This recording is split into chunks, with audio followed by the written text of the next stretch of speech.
കാറ്റീസ് കിച്ചണിലേക്ക് എല്ലാവർക്കും സ്വാഗതം. ഇന്ന് ഞാൻ തയ്യാറാക്കാൻ പോകുന്നത് ഒരു അച്ചാറാണ്. ചെറുനാരങ്ങയും ഈന്തപ്പഴവും ചേർന്നിട്ടുള്ള ഒരു അച്ചാർ. നാരങ്ങ അച്ചാർ ഉണ്ടാക്കുന്നത് എനിക്ക് എൻ്റെ ഉമ്മ പറഞ്ഞ റെസിപ്പിയാണ്. ഉമ്മയുടെ അച്ചാർ ഭയങ്കര ഫേമസ് ആണ്. അപ്പം ആദ്യം നാരങ്ങ നല്ല ഫ്രഷ് നാരങ്ങ ഇരിക്കണം, നല്ല കഴുകി തുടച്ച്, നല്ല ഒട്ടും വെള്ളം പാടില്ല കേട്ടോ, നല്ല തുടച്ചെടുക്കണം, ഒട്ടും വെള്ളം പാടില്ല. ഇതിപ്പോൾ ഒരു 12 നാരങ്ങ ഉണ്ട് കേട്ടോ. പിന്നെ കല്ലുപ്പാണ് ഞാൻ ചേർക്കുന്നത് കേട്ടോ. അതിനൊരു കാര്യമുണ്ട്, ഞാൻ പറഞ്ഞുതരാം. അപ്പം ആദ്യം ഈ നാരങ്ങ ഒന്ന് നമുക്ക് ഉപ്പിലിട്ട് കുറച്ച് ഒരു 2-3 ദിവസമെങ്കിലും വെക്കണം കേട്ടോ. ഉപ്പ് ഇട്ട് വെക്കണം. ആ ഉപ്പ് ഇടാനായിട്ട് നമ്മൾ ഈ ഓരോ നാരങ്ങയും എടുത്തിട്ട് ഇങ്ങനെ നീളത്തിൽ, ഈ വട്ടത്തിൽ മുറിക്കരുത്. അതായത് ഈ ഞെട്ടുള്ള ഭാഗം ഇങ്ങനെ, ആ ഞെട്ടുള്ള ഭാഗത്ത് വേണം ഇങ്ങനെ നീളത്തിൽ മുറിക്കാൻ. ഒരു 1/4 ഭാഗം മുറിക്കാൻ പാടുള്ളൂ കേട്ടോ. 1/4 ഭാഗം കണ്ടോ. ഇതിങ്ങനെ വിടരുത്, അറ്റത്തരുത്. അതേപോലെ വീണ്ടും ഇങ്ങനെ 4ആയിട്ട് കണ്ടോ, ഒരു പൂവിന്റെ ഷേപ്പ് ആവും കണ്ടോ. ഇനി ഇതിലേക്ക് ഈ ഉപ്പ് നിറയ്ക്കണം. ഇങ്ങനെ വിടർത്തി പിടിച്ചിട്ട് ഉപ്പ് നിറയ്ക്കാൻ.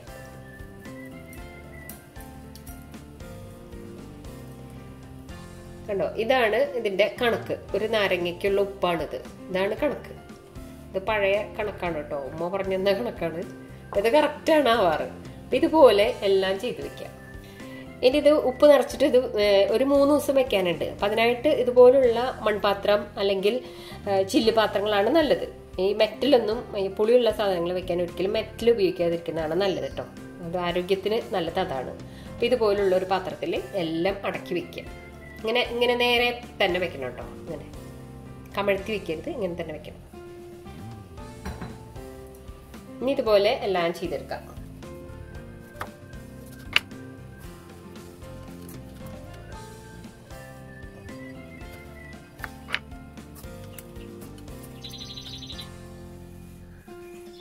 നാരങ്ങയെല്ലാം ഉപ്പ് ചേർത്ത് വെച്ചിട്ടുണ്ട്. ഇനി ഇതൊരു 3 ദിവസം അടച്ചു വെക്കണം.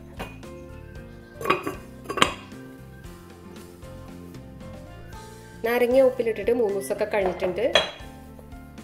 കണ്ടോ, ഉപ്പൊക്കെ മെൽട്ടായിട്ടുണ്ട്. അടിയിൽ ഉപ്പിന്റെ വെള്ളമുണ്ട്.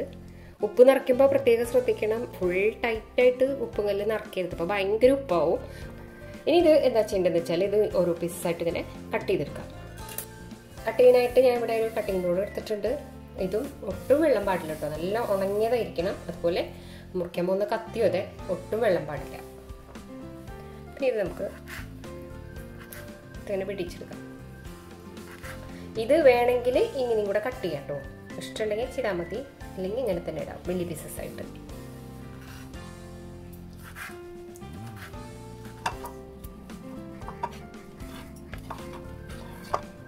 ചെറുനാരങ്ങ എല്ലാം കട്ട് ചെയ്ത് കഴിഞ്ഞിട്ടുണ്ട്. ഇത് കണ്ടോ, ഇത്രയും വെള്ളമുണ്ട്. നമ്മൾ ചെറുനാരങ്ങ ഉപ്പിലിട്ട് വെച്ച വെള്ളമാണിത്. ഇത് അവിടെ മാറ്റി വയ്ക്കാം. ഇത് രണ്ടും അവിടെ മാറ്റി വയ്ക്കാം. നാരങ്ങ അച്ചാറിന്റെ കൂടെ ഞാൻ ഈന്തപ്പഴം കൂടെ ചേർക്കുന്നുണ്ട്. അപ്പൊ ബാക്കി ചേരുവകൾ എന്തൊക്കെയാണെന്ന് പറയാം. ഈന്തപ്പഴം കഴുകി വൃത്തിയാക്കിയിട്ട് ഞാനൊരു ഉണങ്ങിയ തുണിയിൽ ഒന്ന് പരത്തി വെച്ചിട്ട് ആ വെള്ളമൊക്കെ ഒന്ന് പോയപ്പോൾ കുരു കളഞ്ഞിട്ട് 2-3 പീസസ് ആക്കിയതാണ് കേട്ടോ. 15 എണ്ണം ഉണ്ട്. മുളക് പൊടി 1/4 കപ്പ്. ഇത് എരിവിനനുസരിച്ച് കൂട്ടുകയോ കുറയ്ക്കുകയോ ചെയ്യാം. മഞ്ഞൾപ്പൊടി 3/4 ടീസ്പൂൺ. കായം ഇത് വറുത്ത് പൊടിച്ചതാണ് കേട്ടോ. ഇത് ഞാൻ ഓയിലിട്ടിട്ട് ആ കായത്തിന്റെ കഷ്ണം, ഞാൻ പൊടി മേടിക്കാറില്ല. പൊടി വാങ്ങിച്ചിട്ട് എനിക്ക് അതിന്റെ അത്ര മണമൊന്നും തോന്നാറില്ല. അപ്പം അതുകൊണ്ട് ഞാനിങ്ങനെ ഈ കായം ഈ പീസസ് ആയിട്ട് കിട്ടൂലേ, അത് വാങ്ങിച്ചിട്ട് കട്ട് ചെയ്തിട്ട് ഓയിലിട്ടിട്ടൊന്ന് മൂപ്പിച്ചെടുത്തിട്ട് ചൂടാറുമ്പോൾ പൊടിക്കുന്നതാണ്. ഞാൻ അപ്പം ആവശ്യത്തിനനുസരിച്ച് ഞാൻ അങ്ങനെ ചെയ്യാറുള്ളൂ, പൊടിച്ചു വെക്കാറുമില്ല. ഇതേപോലെ തന്നെ ഉലുവ വെറുതെ ഒന്ന് ചീഞ്ചട്ടിയിലിട്ടിട്ടൊന്ന് വറുത്തെടുത്തിട്ട് പൊടിച്ചെടുത്തതാണ്. അപ്പം കായം 1/2 ടീസ്പൂൺ വറുത്ത് പൊടിച്ചത് കേട്ടോ. ഉലുവ ഒരു 1/4 ടീസ്പൂണും കുറച്ചുകൂടെ കൂടുതൽ. പിന്നെ വെളുത്തുള്ളി ഒരു 20 അല്ലി വെളുത്തുള്ളി ഉണ്ട്. 2 തണ്ട് വേപ്പില, 2 ഇഞ്ച് കഷ്ണം ഇഞ്ചി ഇതുപോലെ അങ്ങനെ നീളത്തിൽ അരിഞ്ഞത്. പിന്നെ 2 പച്ചമുളകും വേണമെങ്കിൽ ചേർത്താൽ മതി, എരിവിനനുസരിച്ച്. ഇതുപോലെ കൂട്ടുകയോ കുറയ്ക്കുകയൊക്കെ ചെയ്യാം. പിന്നെ ഇത് തയ്യാറാക്കാനായിട്ട് നല്ലെണ്ണയാണ് ഞാൻ യൂസ് ചെയ്യുന്നത് കേട്ടോ. അച്ചാറിന് എപ്പോഴും നല്ലെണ്ണയാണ് നല്ലത്. പൂപ്പിലൊക്കെ വരാതിരിക്കാനൊക്കെ നല്ലെണ്ണയാണ് നല്ലത്. പിന്നെ വറക്കുമ്പോൾ ഇടാനായിട്ട് 1/4 ടീസ്പൂൺ ഉലുവ. പിന്നെ കടുക് ഒരു 1/2 ടീസ്പൂൺ കടുക് നമുക്കൊന്ന് ചൂടാക്കിയിട്ട് ഒന്നിങ്ങനെ ആ തൊലി കളഞ്ഞെടുക്കാനുണ്ട്. അതായത് ഇടിപ്പ് കൊണ്ടൊന്നും ഇങ്ങനെ ഇടിച്ചാൽ നമുക്ക് ആ തൊലി മാറി കിട്ടും. ഒന്ന് ഊതി കളഞ്ഞാൽ തൊലി പറന്ന് പൊക്കോളും. അപ്പം അതിൻ്റെ ആ പരിപ്പ് മാത്രമാണ് നമുക്ക് വേണ്ടത്. പിന്നെ കടുക് വറക്കാനും ഉള്ള കടുകാണത് കേട്ടോ. 1 ടീസ്പൂൺ, 1/2 ടീസ്പൂൺ ഈ പൊടിച്ചെടുക്കാനും, പിന്നെ 1/2 ടീസ്പൂൺ കടുക് വറക്കാനും. പിന്നെ വിനീഗർ. ഒരു ചീനച്ചട്ടി വെച്ചിട്ടുണ്ട്. അതിലേക്ക് ഈ 1/2 ടീസ്പൂൺ കടുക് ഒന്ന് ചൂടാക്കാം.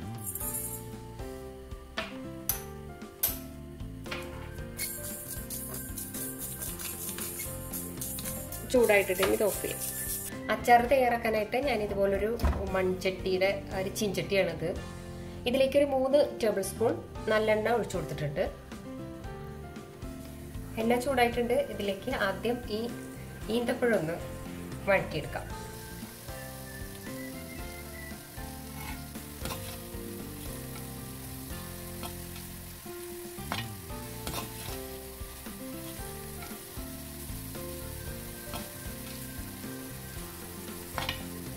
ഒരു 4-5 മിനിറ്റ് എങ്ങനെ ഒന്ന് വഴറ്റിയെടുക്കണം. ഇനി തീ ഏറ്റവും കുറച്ചൊന്ന് വെക്കണം കേട്ടോ. ഇതെങ്ങനെ സൈഡിലേക്ക് ഇങ്ങനെ കയറ്റി വെച്ചാൽ ഓയിൽ കൂടുതലുള്ളതൊക്കെ ഇതിലേക്ക് പോയിക്കോളും. ഇനി ഇതൊരു പാത്രത്തിലേക്ക് മാറ്റാം. ഇതിങ്ങനെ ചെയ്യുന്നത് കൊണ്ട് ഇതിൽ വെള്ളത്തിൻ്റെ അംശം എന്തെങ്കിലുമൊക്കെ ഉണ്ടെങ്കിൽ അതൊക്കെ പോയിക്കോളും. നമ്മൾ എന്ത് അച്ചാറിടുമ്പോഴും ഏറ്റവും ശ്രദ്ധിക്കേണ്ട കാര്യമാണ് ഈ വെള്ളത്തിൻ്റെ അംശം ഇല്ലാതിരിക്കാൻ ശ്രദ്ധിക്കണം. ഇതിലേക്ക് ഉലുവ ചേർക്കാം. ഉലുവയും കായൊക്കെ പൊടിച്ച് ചേർക്കുമ്പോൾ ഒട്ടും കൂടരുത് കേട്ടോ. ഒരു കയ്പ്പ് രസം വരെ കൂടിയാണ്.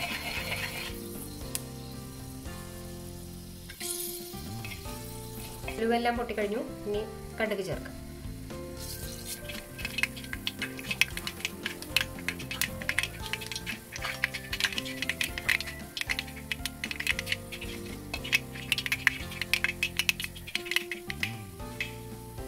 കടുകെല്ലാം പൊട്ടിക്കഴിഞ്ഞു. ഇനി ഇതിലേക്ക് വേപ്പില, വെളുത്തുള്ളി, ഇഞ്ചി, പച്ചമുളക്.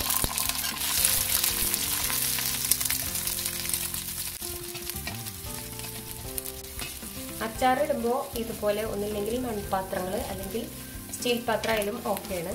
നോൺ സ്റ്റിക്ക് പാത്രങ്ങൾ അതുപോലെ അലുമിനിയം പാത്രങ്ങൾ അതൊന്നും കഴിയുന്നതും യൂസ് ചെയ്യാതിരിക്കുകയാണ് നല്ലത്. വെളുത്തുള്ളി, ഇഞ്ചി, പച്ചമുളക് അതൊക്കെ ഒരുമാതിരി മൂത്തിട്ടുണ്ട്. ഇതിലേക്ക് തീ ഏറ്റവും കുറയ്ക്കണം കേട്ടോ. നല്ലോണം കുറച്ച് വെക്കണം. മൺചട്ടി ആയതുകൊണ്ട് കുറച്ച് നേരത്തെ കുറച്ച് വെക്കണം. കാരണം ചൂട് ഓൾറെഡി അതിൽ നിൽക്കുന്നുണ്ടാവും. പിന്നെ ഇതിലേക്ക് മഞ്ഞൾപ്പൊടി,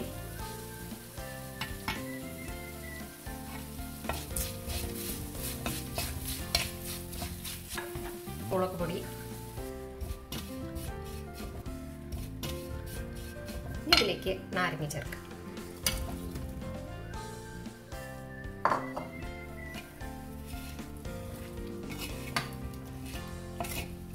ഇപ്പം ചൂട് ഏറ്റവും കുറവിലാണ് കേട്ടോ ഞാൻ ഇട്ടുള്ളത്. ഇനി കുറച്ചൊരു മീഡിയം ഫ്ലെയിമിലേക്ക് ആക്കാം. ഇനി ഇതിലേക്ക് ഒരു 1/2 കപ്പ് വെള്ളവും 2 ടേബിൾ സ്പൂൺ വിനീഗറും കൂടെ ചേർത്തിട്ട് ഒന്ന് തിളപ്പിക്കാൻ വെക്കണം. 3-4 മിനിറ്റ് തിളപ്പിക്കണം കേട്ടോ. ഇത് നന്നായിട്ട് ഇളക്കിയിട്ടുണ്ട്. അതിലേക്ക് നമ്മൾ ഈ ഉപ്പ് ഇട്ട് വെച്ച വെള്ളമില്ലേ അത് ചേർക്കാം.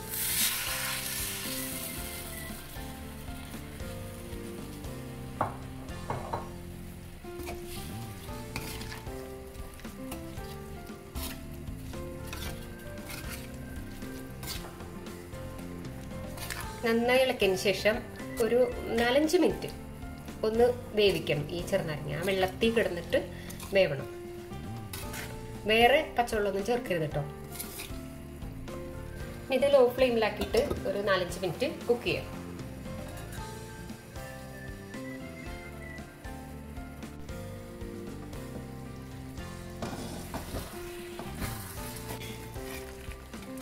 വളരെ ചെറിയ തീയിൽ വേണം കേട്ടോ തിളപ്പിക്കാനായിട്ട്. ഒരു 5 മിനിറ്റ് ഒക്കെ കഴിഞ്ഞിട്ടുണ്ട്. ഇനി ഇതിലേക്ക് കായം പൊടിച്ചത്,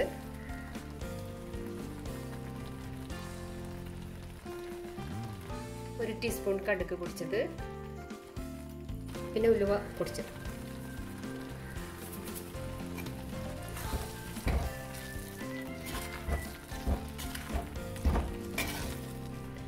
ഇനി ഇതിലേക്ക് നമ്മൾ വഴറ്റി വെച്ച ഈന്തപ്പഴം കൂടെ ചേർക്കാം.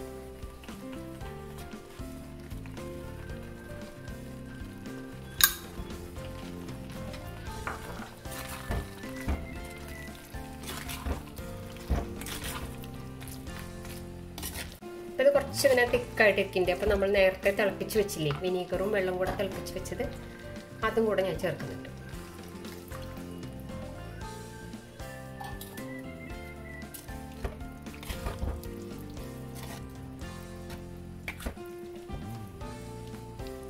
അഞ്ച് മിനിറ്റിന് ശേഷം ഞാനിത് ഓഫ് ചെയ്തായിരുന്നു. ചെറുനാരങ്ങ ഈന്തപ്പഴ അച്ചാർ റെഡി ആയിട്ടുണ്ട്. ഇനി ഇത് നന്നായിട്ട് ചൂടാറണം കേട്ടോ. ശരിക്കും ചൂടാറിയതിന് ശേഷം മാത്രം കുപ്പിയിൽ ഇട്ട് വയ്ക്കാൻ പാടുള്ളൂ. അത് കുപ്പിയാണെങ്കിലും കഴുകി വൃത്തിയാക്കി നല്ല വെയിലത്തൊക്കെ വെച്ച് ഉണക്കി നന്നായിട്ട് ഉണക്കിയതിന് ശേഷം മാത്രം അച്ചാർ ഇട്ട് വയ്ക്കാം. ചില്ല് കുപ്പി അല്ലെങ്കിൽ ഭരണി അങ്ങനെയുള്ളതിൽ ഇട്ട് വയ്ക്കാൻ പാടുള്ളൂ. പ്ലാസ്റ്റിക്കിലൊന്നും ഒട്ടും വെക്കരുത് കേട്ടോ. ഇതിൽ മധുരം അത്ര മധുരമൊന്നും ഉണ്ടാവില്ല കേട്ടോ. ഒരു നേരിയ മധുരം ഉണ്ടാവുള്ളൂ. കൂടുതൽ മധുരം വേണമെന്നുള്ളവർക്ക് പഞ്ചസാര ചേർക്കാം, അല്ലെങ്കിൽ നല്ല ശർക്കര ഉരുക്കിയതും ചേർക്കാം.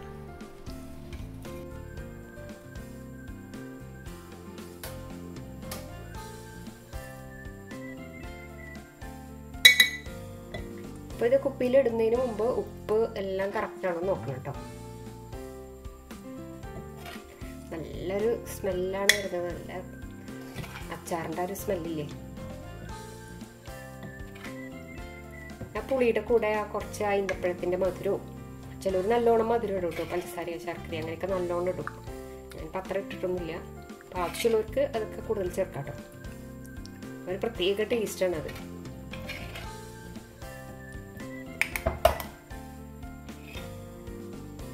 ഇത് നനവുള്ള സ്പൂൺ വെച്ചൊന്നും എടുക്കരുത് കേട്ടോ. അതുപോലെ ബാക്കിയൊക്കെ വരുമ്പോൾ അത് തിരിച്ച് ഇതിൽ കൊണ്ട് ഇടരുത്. കാരണം നമ്മൾ എടുക്കുന്നത് ചിലപ്പോൾ ഇത്തിരി കഴുകിയൊക്കെ വെച്ച പാത്രത്തിലായിരിക്കും. അപ്പം അതിൽ വെള്ളം ഉണ്ടാവും. അത് നമ്മൾ തിരിച്ച് ഇതിൽ കൊണ്ട് ഇടുമ്പോൾ എല്ലാ അച്ചാറും ചീത്തയാവും. അതുകൊണ്ട് നമ്മൾ ആവശ്യത്തിന് എടുത്തിട്ടുണ്ടെങ്കിൽ പിന്നെ അത് വേറെ തന്നെ വെക്കണം. പിന്നെ ഇതിലേക്ക് ചേർക്കരുത്. ഇത് കുറേ കാലം കേടുകൂടാതെ ഇരിക്കും. ഞാനിപ്പോൾ ഇതിന് മുമ്പ് ഇട്ടതുണ്ട് കേട്ടോ. കണ്ടോ, ഒട്ടും കേടായിട്ടില്ല. കണ്ടോ, 1 മാസത്തോളം ആയിട്ടുണ്ട്, ഒട്ടും കേടായിട്ടില്ല. പുറത്ത് തന്നെയാണ് ഇരിക്കുന്നത്. വേണമെങ്കിൽ ഫ്രിഡ്ജിൽ വെക്കുക കേട്ടോ. ആവശ്യത്തിന് മാത്രം എടുത്ത് പുറത്ത് വെച്ചിട്ട് ബാക്കിയുള്ള വേണമെങ്കിൽ ഫ്രിഡ്ജിൽ വെക്കുക. അങ്ങനെയൊക്കെ ചെയ്യാം. ഇതുപോലെ ചെയ്യാത്തവരുണ്ടെങ്കിൽ തീർച്ചയായിട്ടും ഒന്ന് ട്രൈ ചെയ്ത് നോക്കണം കേട്ടോ. അപ്പോൾ ഇഷ്ടപ്പെട്ടാൽ ലൈക്ക് ചെയ്യാൻ മറക്കരുത്. അതുപോലെ ചാനൽ ആദ്യമായിട്ടാണ് കാണുന്നതെങ്കിൽ സബ്സ്ക്രൈബ് ചെയ്യണം. അതുപോലെ ഫ്രണ്ട്സിനും റിലേറ്റീവ്സിനൊക്കെ ഷെയർ ചെയ്ത് കൊടുക്കണം. കമൻസ് ഒക്കെ പറയണം. ബെല്ലൈക്കണിൽ ഓൾ എന്നുള്ള ഓപ്ഷൻ ടിക്ക് ചെയ്യണം. പിന്നെ സപ്പോർട്ട് ചെയ്യണം. Thank you.